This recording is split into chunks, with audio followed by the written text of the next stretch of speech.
স্বয়ং মুখ্যমন্ত্রী শুভেন্দু অধিকারী তৃপ্ত ঘোষণা করেছেন যে এরা ছাড় পাবে না। पुष्पा झुकेगा नहीं, उसका पुष्पा मार्केट में मार्केट ही नहीं, मार्केट छोड़ के भाग गया। একেবারে পেচো মস্তান অর্থাৎ পাড়ার পেচো মস্তান থেকে একেবারে যুবরাজ। আপনাদের হাতে ছিল পার্টি, সব ল্যাম্পোস্ট ছিলেন, আসল তো যুবরাজ, আসল তো ভানুয়াতু। প্রতিবাদ করেননি, আমার বুকের পাটা ছিল। আমি ঋতব্রত ভট্টাচার্য শুরু করছি টাফ টক এক্সপ্লেনার।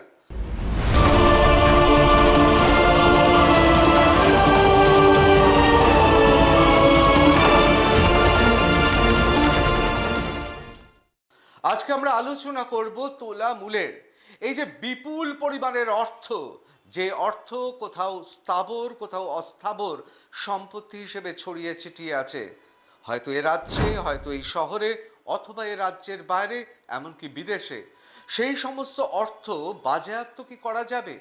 সত্যি কি সেই বাজেয়াপ্ত অর্থ, স্থাবর অস্থাবর সম্পত্তি জনগণের জন্য, জনসেবায় ব্যবহার করা যাবে? আজকে এই প্রশ্নের উত্তর নিয়ে আমরা আলোচনা করব। দেখুন, সাংবাদিক হিসেবে দীর্ঘদিন ধরে এটা আমার প্রশ্ন। এই যে কালো টাকা বা সমান্তরাল অর্থনীতিতে বা তোলাবাজির যে টাকা মানুষ সঞ্চয় করে, অবশ্যই এই মানুষগুলোকে মানুষ বলবো কিনা তা নিয়ে বিতর্ক হতে পারে। এই যে তাদের সঞ্চিত যে অর্থ রয়েছে, এই কালো বাজারি, কালো টাকা, তোলার টাকা, কয়লা, গরু, এমনকি বিভিন্ন সময় গরিব মানুষকে ধোঁকা দিয়ে যে কোটি কোটি টাকা তোলা হয়, সেই টাকা কি জনস্বার্থে কাজে লাগানো যায় না? এই প্রশ্নটা সাংবাদিক হিসেবে যেমন আমার মধ্যে রয়েছে, আমার মনে হয় আপনাদের মধ্যেও রয়েছে। এবং মাননীয় মুখ্যমন্ত্রী শুভেন্দু অধিকারী বিধানসভায় আমরা জানি মঙ্গলবার স্পষ্ট বলেছেন কেউ ছাড়া পাবেন না। তার কারণ নিশ্চয়ই এমন কোনো আইন হতে চলেছে। আমরা আজকে মূলত আইনের কচকচানির মধ্যে যাব না, কিন্তু আমরা খুব পরিষ্কার জানতে চাই ভবিষ্যতে সত্যি কি এই টাকা জনসেবার কল্যাণে ব্যবহার করা হবে? দেখুন, পশ্চিমবঙ্গে বিশেষ করে এই মহানগরীতে কালো টাকা কিন্তু আজকের নয়। দ্বিতীয় বিশ্বযুদ্ধের সময় অথবা প্রথম বিশ্বযুদ্ধ দ্বিতীয় বিশ্বযুদ্ধের মধ্যের সময় কালোবাজারি হয়েছে। সেক্ষেত্রে একদল অসাধু ব্যবসায়ী তারা বিভিন্ন জিনিসপত্র মজুত করে রেখে মার্কেটে একটা ডিমান্ড অর্থাৎ চাহিদা তৈরি করে পরবর্তীকালে তারা চড়া দামে বিক্রি করেছে এবং তার কমিশন তারা খেয়েছে। এইভাবে তারা একটা বিপুল অর্থের মালিক হয়ে ওঠে। পরবর্তীকালে কংগ্রেস আমলে বিশেষ করে বিধানচন্দ্র রায়ের মতো একজন এই রকম প্রখ্যাত চিকিৎসক ব্যক্তিত্ব, তার সময়ও কালোবাজারি হয়েছে। এবং আপনারা দেখবেন কংগ্রেস আমলে রীতিমতো বিজ্ঞপ্তি প্রচার করা হতো সরকারের পক্ষ থেকে যে কোনোভাবেই কালোবাজারি করা যাবে না, এবং বিভিন্ন মজুতদার এবং গোডাউন বা গুদামে সেই সময় হানা দিত পুলিশ। আমরা সবাই জানি, ইতিহাসে তার সাক্ষ্য রয়েছে। পরবর্তীকালে বামফ্রন্টের আমলে তোলাবাজি কি একদম ছিল না? সেখানে কি অনৈতিকভাবে অর্থ উপার্জন হয়নি? বেশি দূর যেতে হবে না, বাম আমলে কোথায় সঞ্চিত অর্থ ছিল? আমি বলছি না সমস্ত বামপন্থী নেতৃত্ব এর মধ্যে জড়িয়েছিলেন, কিন্তু এটা তো ঠিক কথা, সেই সময়ও তোলাবাজি হয়েছে, সেই সময়ও অন্যায়ভাবে বন্দরকে ব্যবহার করা হয়েছে। আপনারা চলে যান না, হলদিয়াতে আজও তার বিভিন্ন নিদর্শন ছড়িয়ে ছিটিয়ে আছে। কিন্তু গত ১.৫ দশকে যা হয়েছে তা অকল্পনীয়। অর্থাৎ মমতা বন্দ্যোপাধ্যায়ের নেতৃত্বে যে তৃণমূল সরকার এসছে, সেই তৃণমূল সরকার এমনভাবে গোটা পরিবেশ পরিস্থিতি সৃষ্টি করেছে যে পুলিশ থেকে শুরু করে নেতা এবং অবশ্যই একেবারে পেচো মস্তান অর্থাৎ পাড়ার পেচো মস্তান থেকে একেবারে যুবরাজ, একটা বিরাট অংশের একটা সমান্তরাল অর্থনীতি ছিল। তারা টাকা রোজগার করত কয়লা, গরু থেকে শুরু করে বিভিন্ন প্রমোটিং। এমনকি বলা হচ্ছে যে এই যে যারা সুরা পান করেন, সেখানেও সেই অর্থের কাটমানি তাদের কাছে পৌঁছে যেত।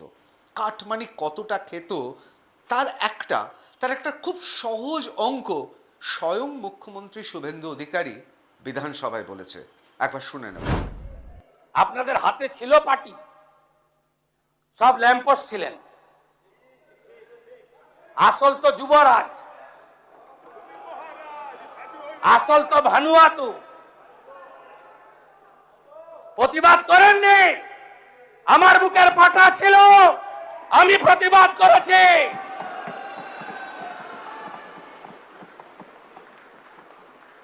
সব মেনে নিয়েছিলেন। এক বছরে বীরভূমের পাথর থেকে রেভিনিউ দিয়েছেন 60 কোটি টাকা, আর আমরা 9 মে শপথ নেওয়ার পরে 1 মাসে রেভিনিউ দিয়েছি 83 কোটি টাকা। করুন 83 গুণিতক, এটা 100 কোটি হবে। 83 গুণিতক 12, 1200 কোটি। পশ্চিমবঙ্গ সরকারের অ্যাকাউন্টে 100 কোটি, বাকি 1100 কোটি ক্যামাক স্ট্রিট হয়ে দুবাই।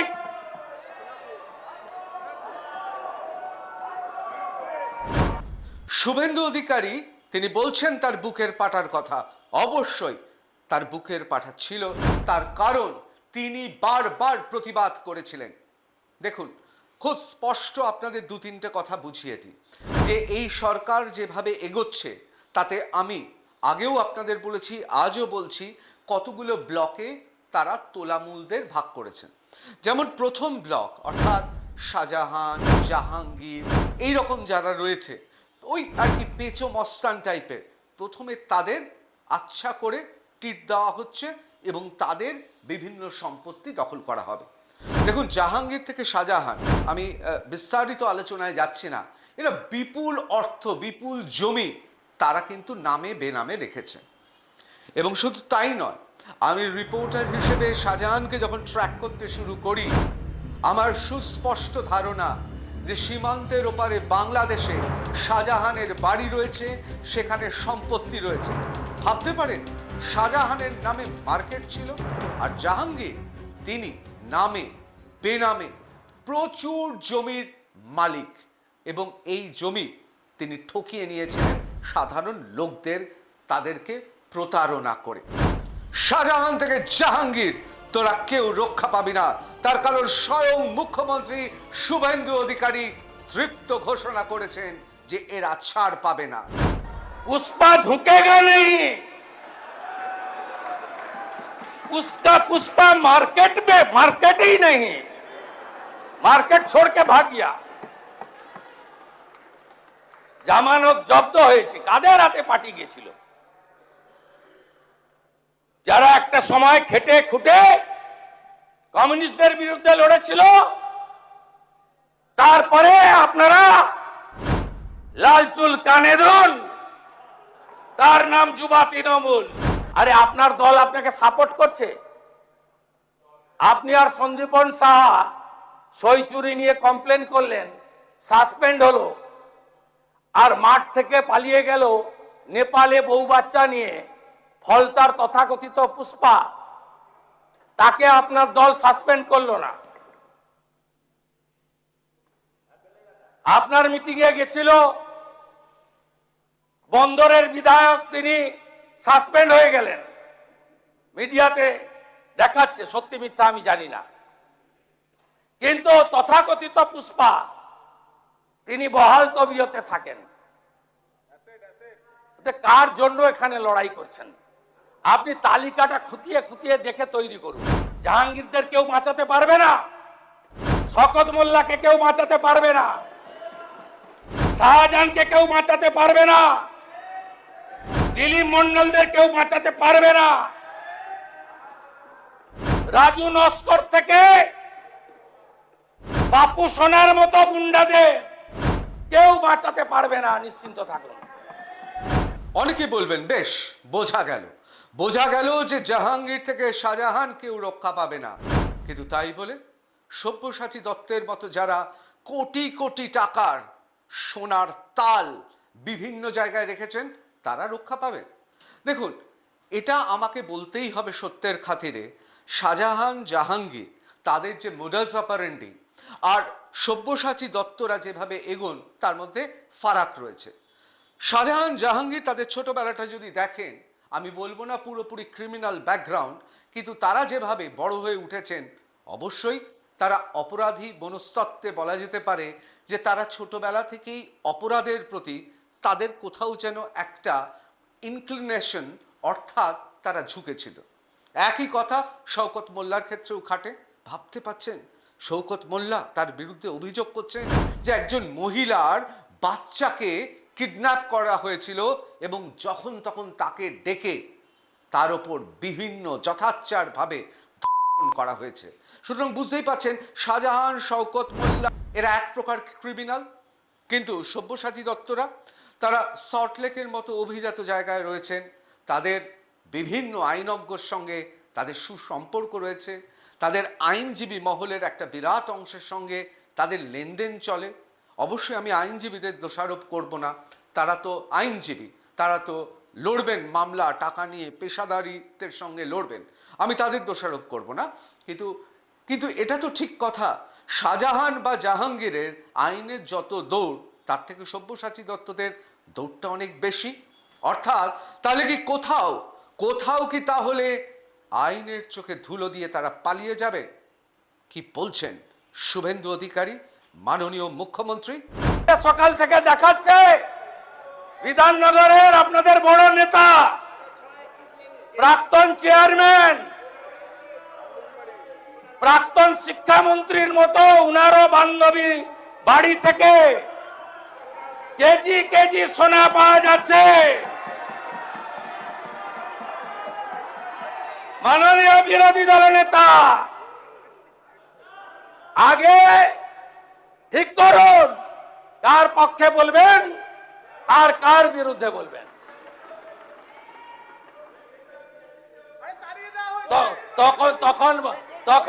তখন বান্ধবীরা তো সোনা হয়নি, সব সোনা 21 সালের পরে কেনা,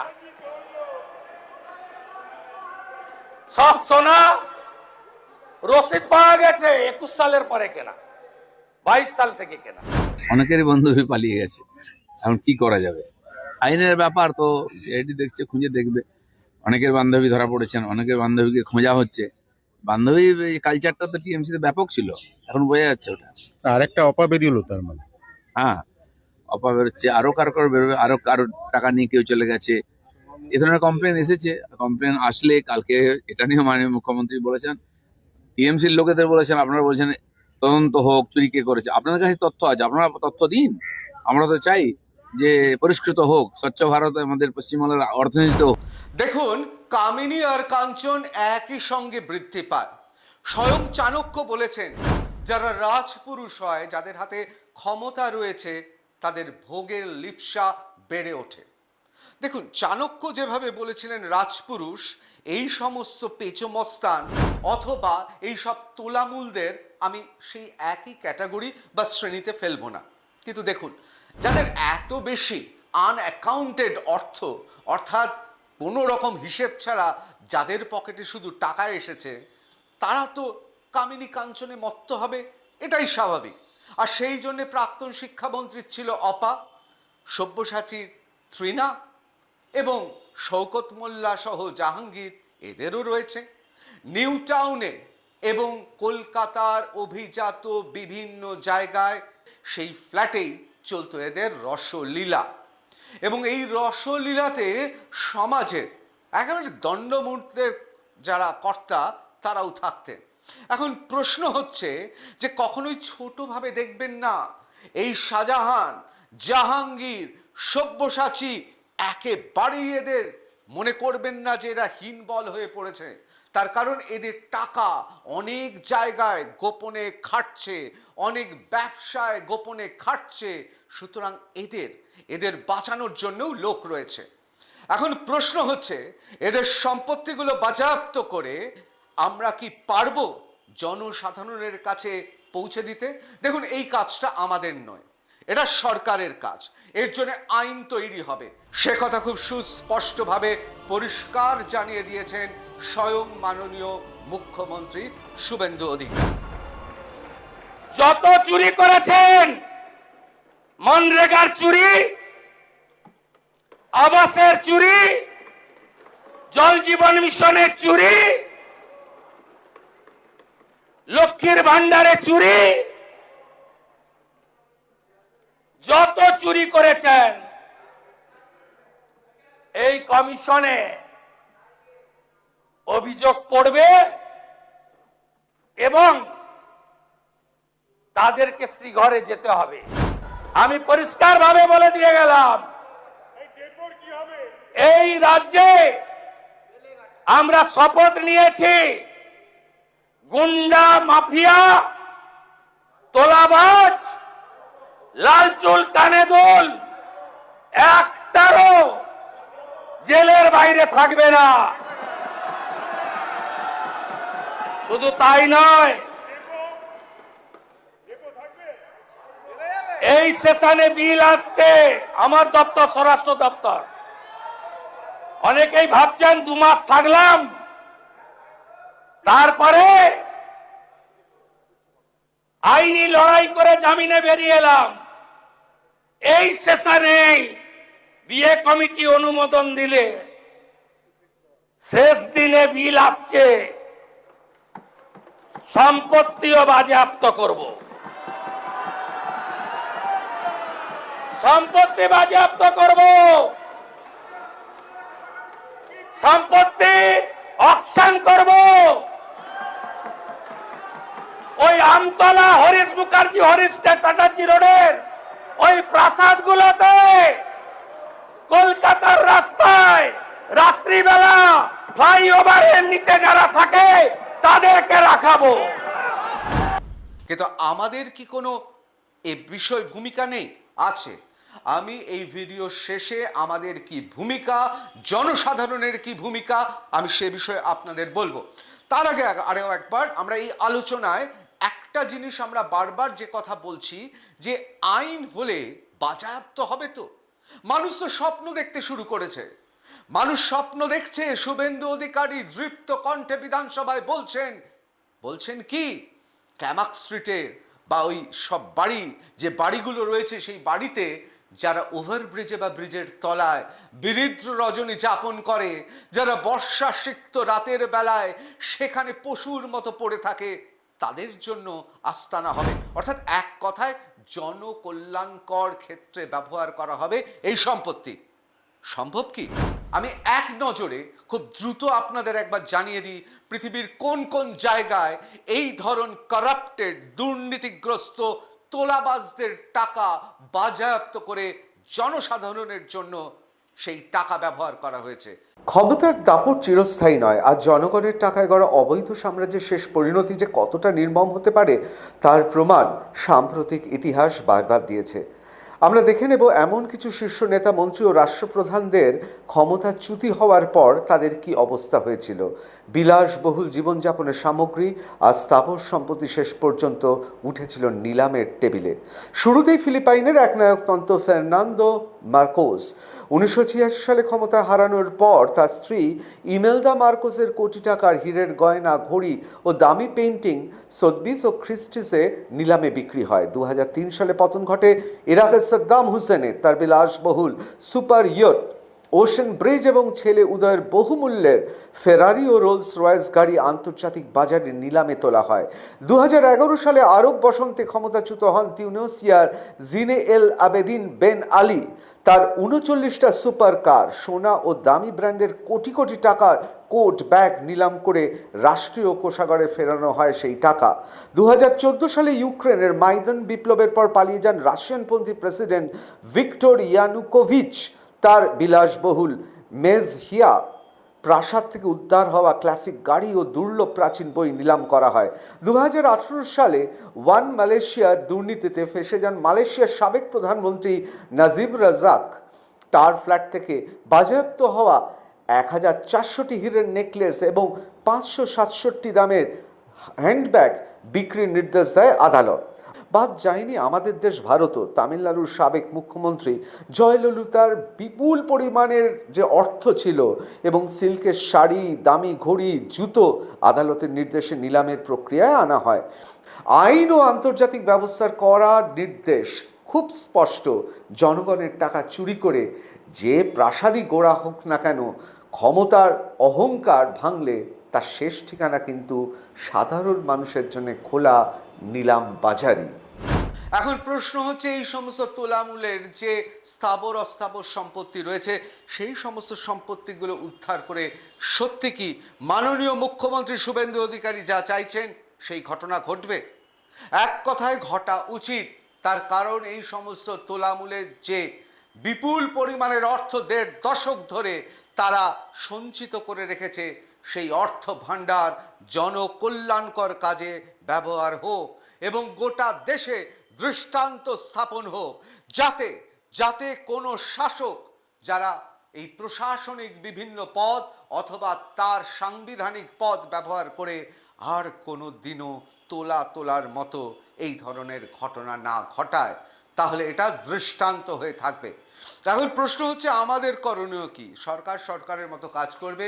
বিভিন্ন এজেন্সি আছে, ইনকাম ট্যাক্স অর্থাৎ আয়কর বিভাগ থেকে শুরু করে ইডি রয়েছে, আরও অন্যান্য সংস্থা রয়েছে, কেন্দ্র রাজ্যের বিভিন্ন সংস্থা রয়েছে, তারা তো তাদের মতো করে কাজ করবে। আমরা কি করতে পারি? আমি বন্ধু আপনাদের একটা কথা বলছি, যে শুধুমাত্র সরকার করবে আর আমরা বসে থাকবো, এটা আর চলতে পারে না। আপনারা আপনাদের এলাকায় যারা জানেন স্থাবর অস্থাবর সম্পত্তি কোনো তোলামূলের তোলা বাজের রয়েছে, তারা সরাসরি আয়কর দপ্তরের ওয়েবসাইটে চলে যান। সেখানে পরিষ্কারভাবে নির্দেশ দেওয়া আছে, সেই নির্দেশিকা পড়ুন। 2টি ক্যাটাগরিতে ভাগ করা রয়েছে। আপনি যদি কারোর বেনামি বিভিন্ন সম্পত্তির কথা জানেন, আপনি সরাসরি আয়কর দপ্তরকে জানাতে পারেন, অথবা আপনি যদি মনে করেন যে আপনি সেই সম্পত্তির অর্থ হদিশ দিয়ে আপনি পুরস্কৃত হতে চান, তার ব্যবস্থাও করা রয়েছে। আমি বলবো একটাই কথা, যে আমাদের সবাইকে এবার রুখে দাঁড়াতে হবে। সরকার সরকারের মতো চলবে। মাননীয় মুখ্যমন্ত্রী শুভেন্দু অধিকারী যে দৃপ্ত ঘোষণা দিয়েছেন, তাতে এটা খুব স্পষ্ট, আগামী দিনে এই আইন এ রাজ্যে আসতে চলেছে। সম্পত্তি বাজেয়াপ্ত হবে। শুধুমাত্র সরকার নয়, আমরা প্রত্যেকে যেন এই তোলামূলদের বিপুল যে সম্পত্তি রয়েছে, নামে বেনামে স্থাবর অস্থাবর সম্পত্তি রয়েছে, আমরা সেই সম্পত্তি যাতে জনকল্যাণকর কাজে মানুষের জন্য আমরা সবাই হাতে হাত মিলিয়ে কাজ করব, এই অঙ্গীকার থাকুক। আর পরিশেষে একটা কথা বলি, হ্যাঁ, জনরোষ রয়েছে, ডিম ছোড়া হচ্ছে, আপনারা নিজেরাই দেখেছেন কিভাবে মানুষ জনরোষ থেকে ডিম ছুটছে। কিন্তু ডিম ছোড়ার থেকেও অনেক বড় কাজ হবে সমাজের জন্য, যদি আমরা এই সমস্ত তোলাবাজ তোলামূলদের বিপুল সম্পত্তির হদিশ আমরা বিভিন্ন সংস্থা এবং সরকারকে জানাতে পারি। জয় হিন্দ।